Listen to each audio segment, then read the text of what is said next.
الله رب الجلال په چا مین دی.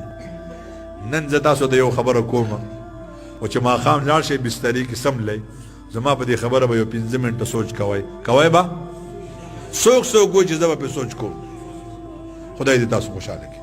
موسی علیه السلام ته الله رب الجلال موسی علیه السلام درخواست درود شریف وایي.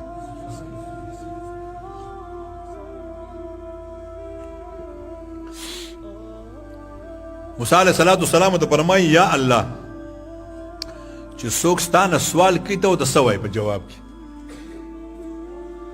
نو الله رب الجلال ورته وایي چې څوک ما نه سوال کوي ای الله زه ورته وایم لبیک حاضر یم څه وایي. نو موسی علیه السلام وایي چې زاهد در نه سوال کوي نیک سړی ذکرونه میکرونه چې کوي پیر ته ورته څه وایي زه وایم لبیک حاضر یم څه وایي.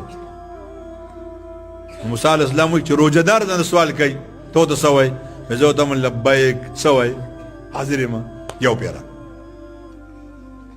نو موسی علیه السلام وایي چې ګناهګار درته وایي چې یا الله ته ورته څه وایي وایي زه ورته وایم لبیک لبیک لبیک ووایي الحمدلله.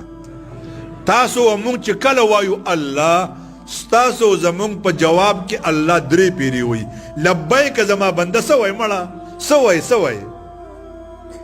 موسی علیه السلام الله ته وایي ای زما ربه تا ولې چې ګناهګار دی نو په کار خو تا ته جو ویلی نه چې لبیک.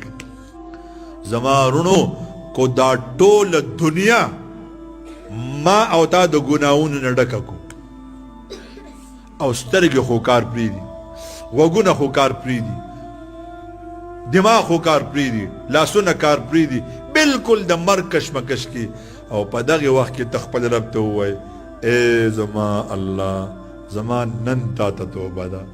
الله فرمایي لوجدوا الله توابا رحیما زه به ستا ټول ګناهونه معاف کړمه او ګیله به درته هم ونه کړمه. سپین ږیرې شوې نو اوس ما ته توبه وباسي. سترګې دې کار نه کوي نو ځکه اوس توبه وباسي.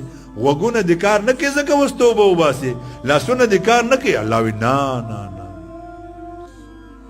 یو سړی دی د شپې بت ته ناست دی او بت ته وایي یا صنم یا صنم یا صنم. په دې دوران کې دله خوب راغی داسې چې سترګې غورځېدې داسې سر یې غورځېده وایي یا صمد.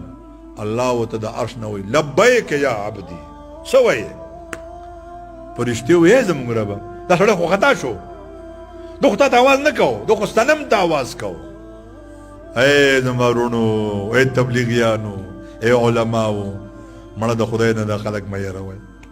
الله ډېر مهربان.